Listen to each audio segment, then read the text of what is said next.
our cotton has germinated. We need to take these grass bales over to the animal dealer to sell them. Hey Katie, how are you? Dinner at your house? Oh, well, that's very kind of you.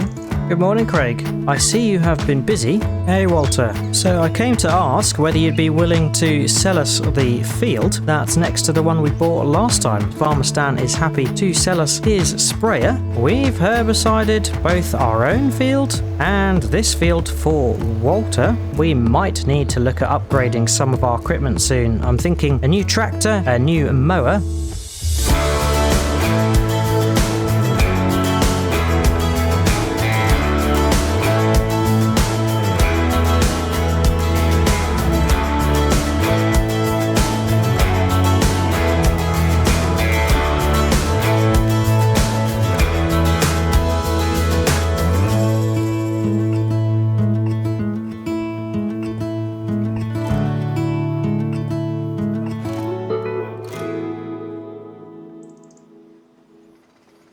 Hello everyone, and welcome back to the American Dream at Riverbend Springs.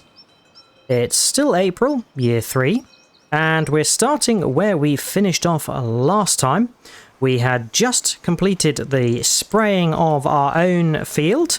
We herbicided it and fertilized it, and we also did a contract for Walter. And to do that, we used Farmer Stan's sprayer, which we purchased for a very decent price, but it is looking a little bit worse for wear. It needs a good clean and a service. And that has reminded me that we came up with a bit of a shopping list of things that we needed to buy. We need to buy a water point for the farm, and we'll need to buy a jet sprayer so we can wash our equipment and keep it nice and clean. And also it would be nice to install some sort of workbench or work area so we can maintain and repair our machines and vehicles. So yeah, I think what I'm going to do is head over to the dealership to see what things we can buy. I'll have to come back here as we have a date with Katie this evening, so I'll need to get changed. So let's hop in the pickup. But before I head on down to the dealership, I have been doing a bit of a search and research on my phone, and on Marketplace I found that there was a seller called A Shadow Box, and he was selling a International Harvester Farmall 1206 for $5,000. I can see by the ad it's 95 horsepower, and from the pictures he is selling it with a front loader attacher, a front loader arm, and also a pallet fork. Looks to be a dual wheel setup, but he has noted that he can't deliver with the dual wheels as it's too big for the trailer, but he's happy to courier the wheels at a later date, which sounds good to me. And yeah, it just, based on the advert, looked too good an opportunity to miss up on. So I've had some messages back and forth, and the good news is I think that he is going to kindly bring this from Elm Creek first thing tomorrow morning to Riverbend for us to take a look at, which is fantastic. Right, we need to head on down to the dealership to pick up the things that we can buy now. So a water point, a jet sprayer, and perhaps something that we could use to make a workbench out of. But yeah, I'm quite excited at the prospect of getting a new tractor.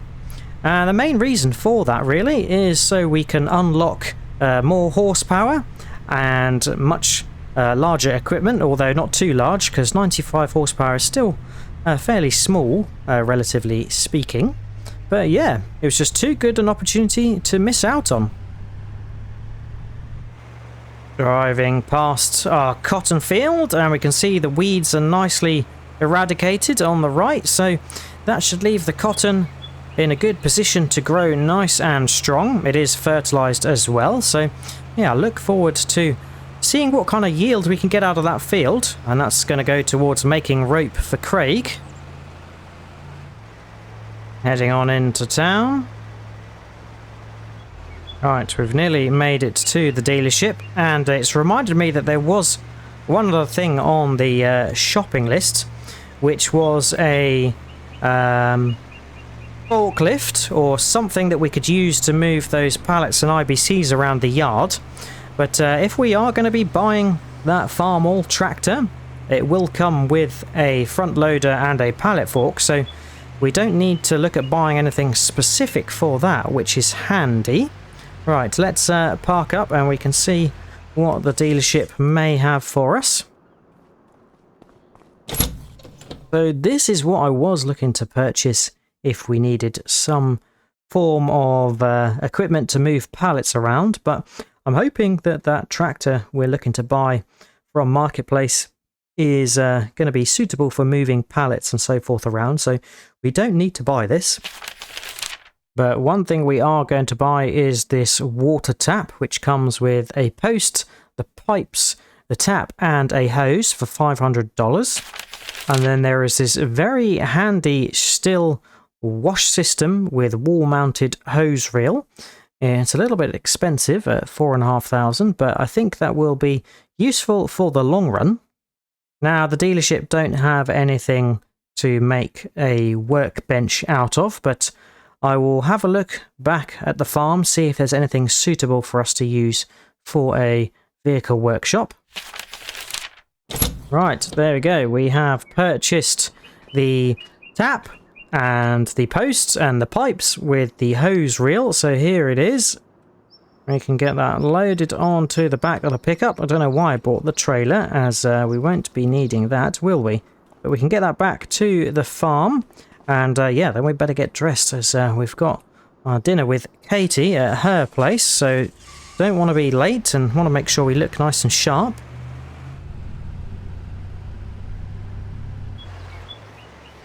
Made it back, and look forward to setting up our water point and jet sprayer. So I think what we'll do is base everything around this shed over here. So let's shut down. Cool, that construction noise is very loud at times. Right, let's get the materials out of here, shall we? Right, and we can get this nicely set up. Right, there we go. That is set up quite nicely. We have a tap with a hose, which is very good. But what I'm more impressed with is this jet sprayer, which has attached to the wall quite nicely and neatly. And yeah, we can use this to clean our machines. I don't know how long the flex is. Here we go. We can give the pickup a nice bit of a wash. I will have to get round to washing up the sprayer that we bought from Farmer Stan. There we go. Just as a quick little squirt, that is nice and clean. Right, well, I've come over here for a few planks and planks long, as I was a bit silly really, thinking that I should go to the dealership and buy a workbench, because we have all the materials here we need to make one. So I'm going to just take a few planks and planks long and head over to the shed. I think that's where I'm going to build our little vehicle workshop. Right, so that is built, and I found a few scrap parts laying around. We have a vice and an anvil and yeah, a few miscellaneous parts, but this can be our nice little vehicle workbench. Right, well, I better head into the caravan, get washed up and nicely dressed for our date later on with Katie. There we go. We've washed up, scrubbed up, and put on our best shirt. It's now 5 o'clock, so time for us to head over to Katie's house. We don't want to be late. So let's hop in the pickup and we can head over there. It will be nice to catch up with Katie, as it has been a while. Now, I've not forgotten the new field which we bought off Walter, which means we own this nice little cluster area to the right. I'm hoping by next month morning it will be fully grown and ready for us to mow. And I'm hoping that the tractor we're looking to purchase from the marketplace seller is going to enable us to buy a bigger and better mower, so we'll have to see how that goes.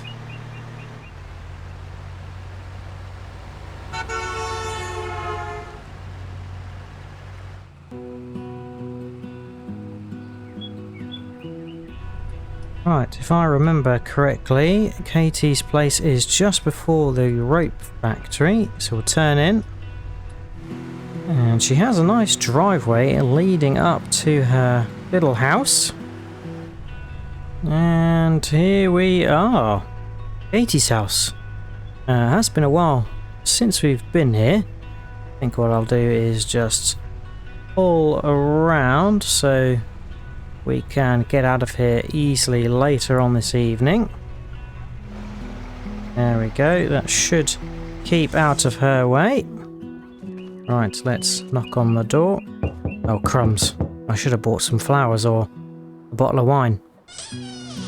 Well, good evening, Katie. Thanks again for inviting us over for dinner. I've been looking forward to it today. And I must apologise as it only just came to me as I knocked on the door that I should have brought some wine or some flowers or something as a thank you. Sure, yeah. Well, come on in. It'll be really nice to catch up. What's cooking? Steak. My favourite. That steak was absolutely delicious, Katie. Thanks very much for inviting us over. It's been nice to see you, as I felt it was quite a while that we've spoken since the last time we met, and a lot of strange things happened after that with my living quarters having a fire and exploding, and obviously your bike getting stolen. Did you ever find any leads on that? Well, I'm sorry to hear that you never got your bike back and Sheriff Bob couldn't help track down whoever took it. That is a shame. But never mind. At least you've still got your job and a lovely house. I'm sure another nice vehicle will come up for you to buy at some point. Thanks again for a lovely dinner, Katie. Oh, please let me do the dishes, as it's the least I can do. Watch a movie? Well, sure. We haven't got anywhere else to be. What's on the telly? Crocodile Dundee 2, starring Paul Hogan, will return. Hi, Sarge. My name is... My particular reason. What's big? Hope. We make a connection. The love we... Live person. Sam? You just slip it into your VCR, press play, and you are having a special evening with...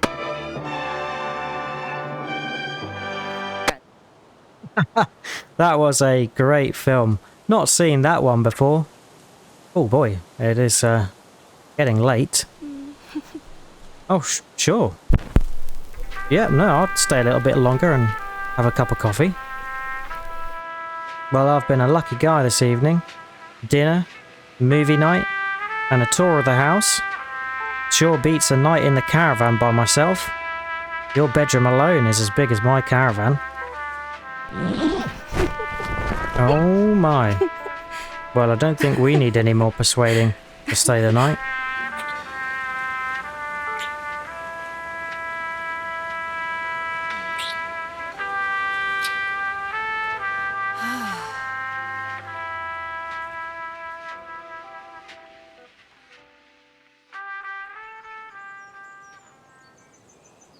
Well, that was just a lovely night, Katie. Thanks again. Well, I've got a few things to do today. Got to go see a man about buying a tractor. But yeah, maybe you can come along and see how the farmhouse build is going. It's doing pretty well. I'm hoping it's going to be finished soon. So pop on by when you're free.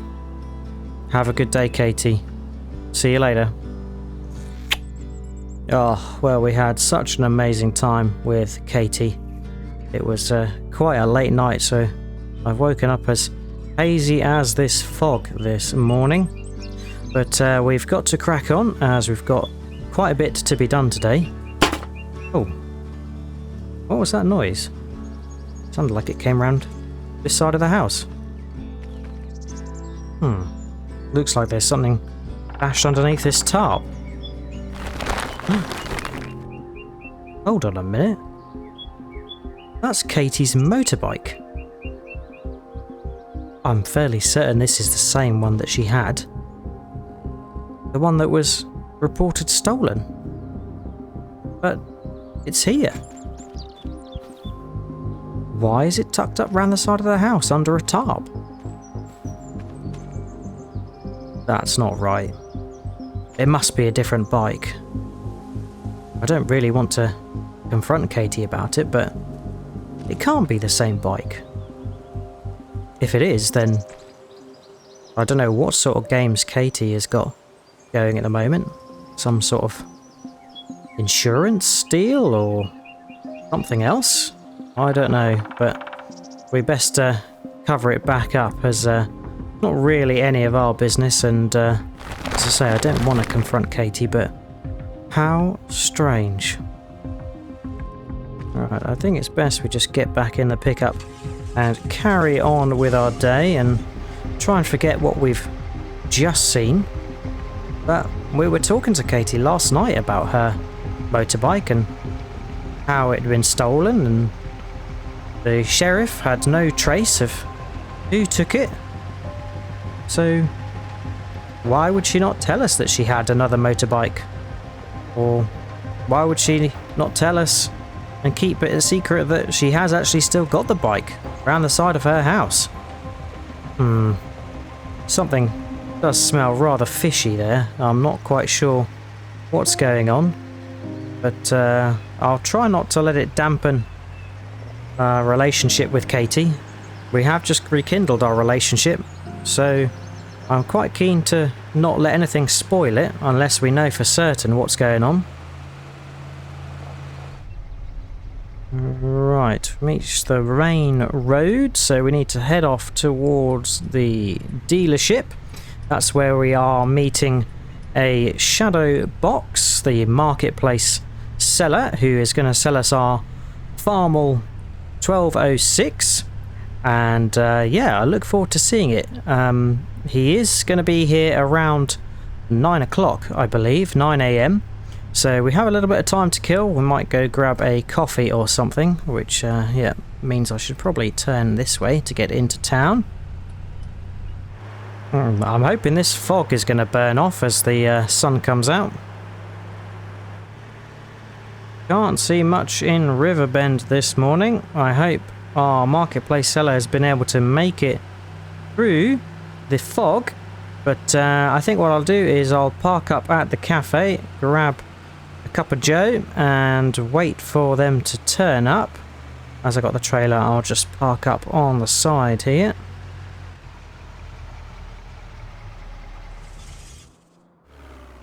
Can't beat morning coffee. Good cup of coffee and some breakfast. Right, I've just had a message from our seller. He is due to arrive any minute and he's going to meet us in the dealership courtyard. But I think I'm a little bit overdressed, so I think I'm going to get changed back into my trusty denims. There we go. Right, let's head over and wait for our seller to turn up.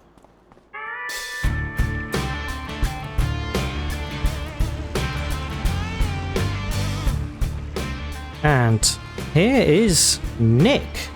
He has kindly driven over from Elm Creek with the tractor. Hello Nick, welcome to Riverbend. Thanks ever so much for driving over. Yeah, nice to meet you Nick. How was your journey from Elm Creek? No. Ah, that's good. Good to hear. Oh, you're here bright and early, which was good of you. So 95 horsepower, and it can take dual wheels, and I see that it's got a lovely front loader attached with a pallet fork.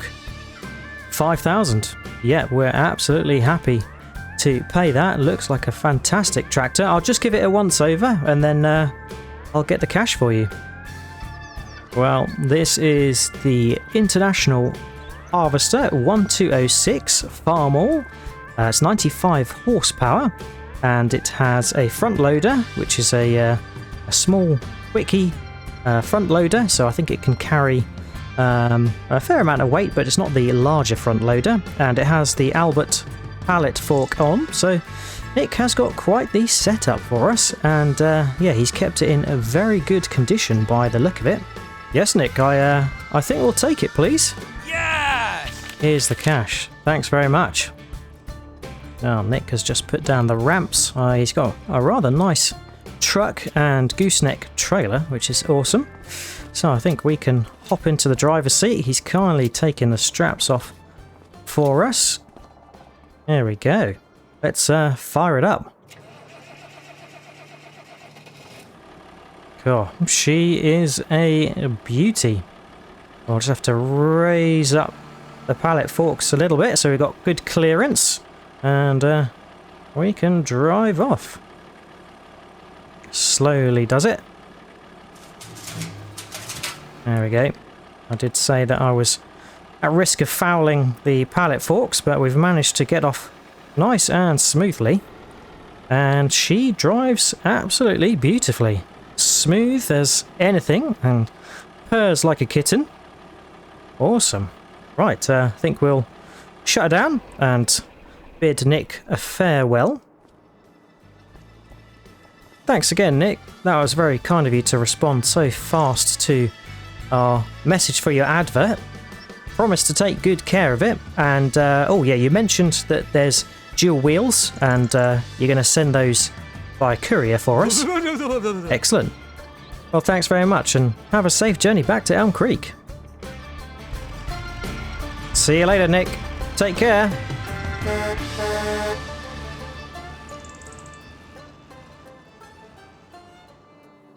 Well, I've just been having a good old look round this International Harvester Farmall 1206, and yeah, I'm just so impressed with it.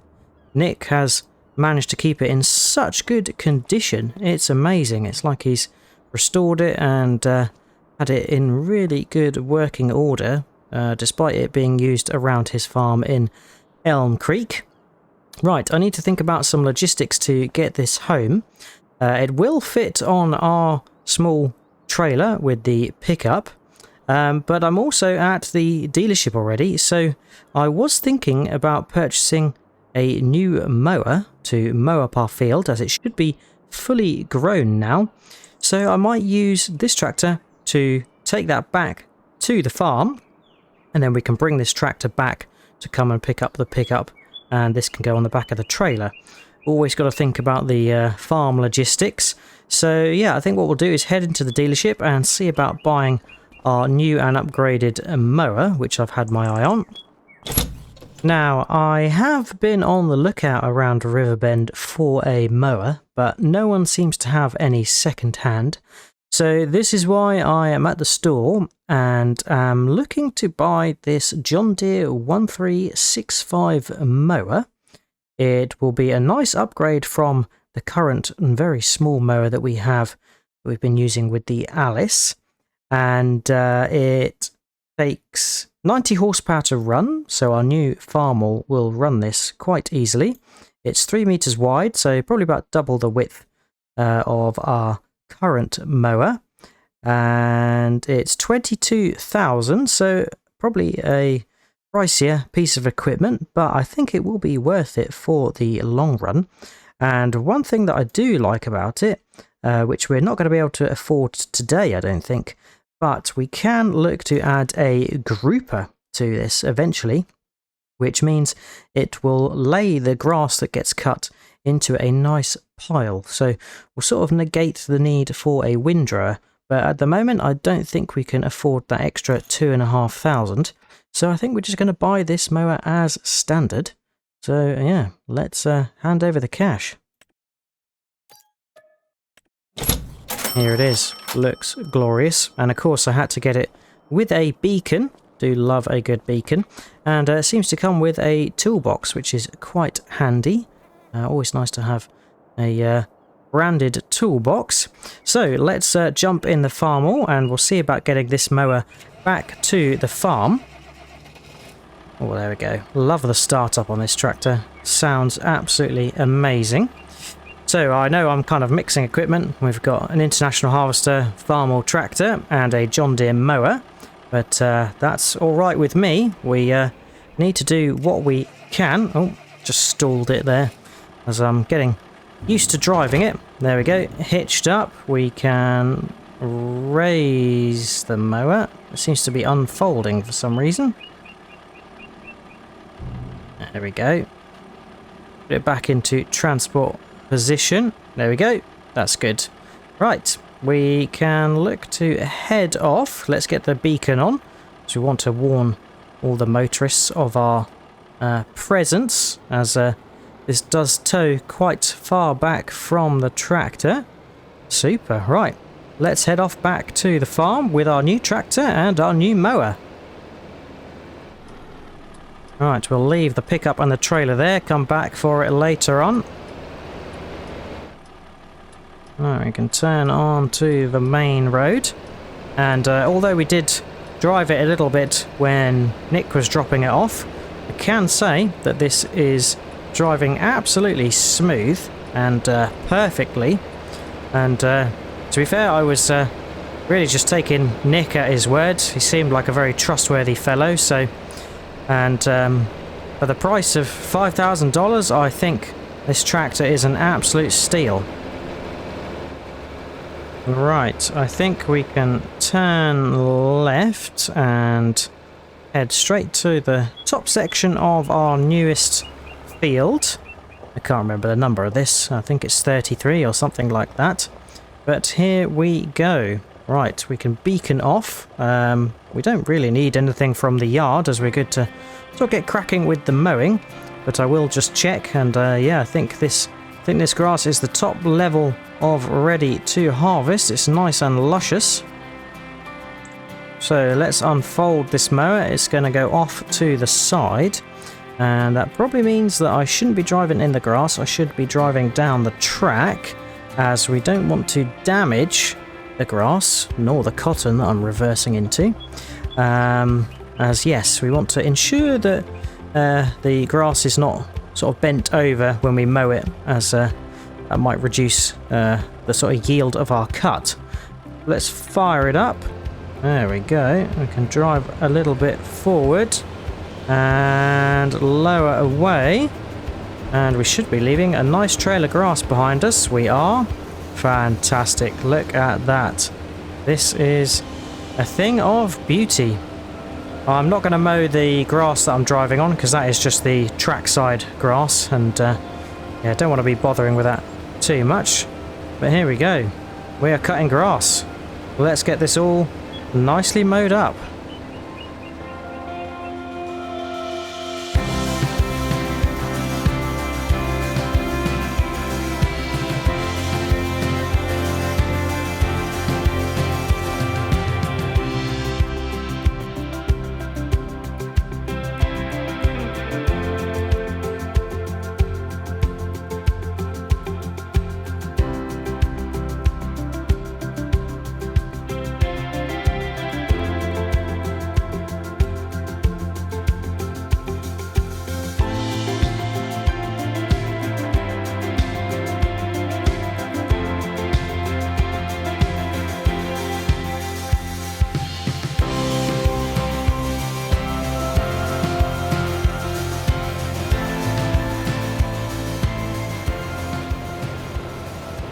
Ease it up, shut it down, and fold away.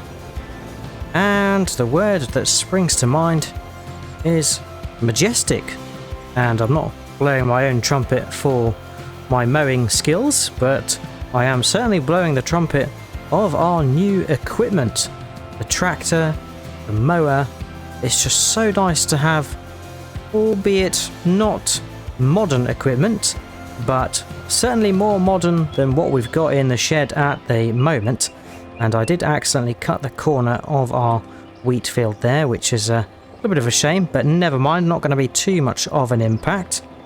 But I gotta say, I am immensely impressed with the farm wall, and immensely impressed with our mower.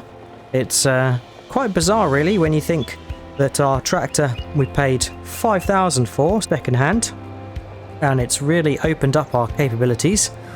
But the mower, which we had to buy brand new, cost us $22,000. So Yeah, that's sometimes the way it goes with what's available to buy and what you need.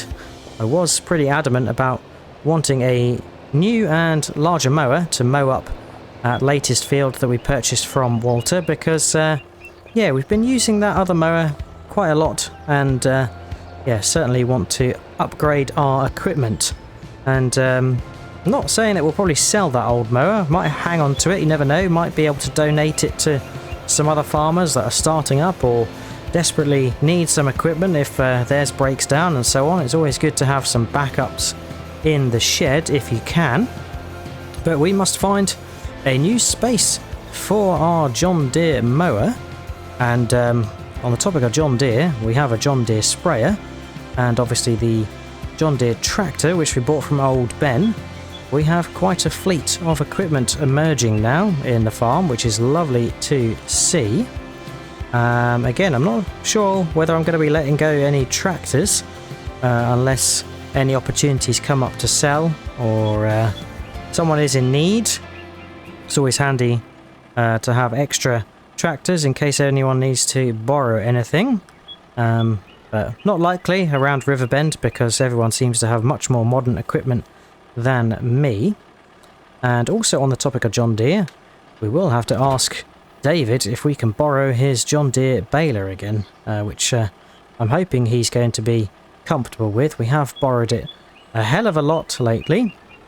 Right, one thing that we did want is a means to lift and move pallets around. We have one now through the Farmall's front loader, so let me just maneuver the controls a little bit. There we go. I think that is set at the right depth and height, so let's pull up to the first IBC of herbicide. There we go. We can lift and shift. Fantastic. It might take me a little while to get used to it. We have done some loading, but yeah, I'm not the greatest at it, so I will take it nice and slow. I think what I'll do is I'll shift these IBCs probably next to the shed over here, just so they're out of the way. I don't really want any liquids and stuff near the building materials that we have. There we go. First one dropped off, and that was quite smooth. Again, testament to a great purchase from Nick. We do owe him a debt of thanks, really, as he's given us a really good tractor for a very, very reasonable price. Second IBC of herbicide, one more to go. We have the fertilizer in the sprayer, and yeah, we used the spare IBC from the fertilizer to top up with the leftover herbicide. That is 2. And that is 3. Right, we can come in and check on what building materials the farmhouse needs, as it has gone quiet. So let's see. We need 3,000 litres of planks long. So yeah, maybe we can get this loaded up using our Farmall and the front loader.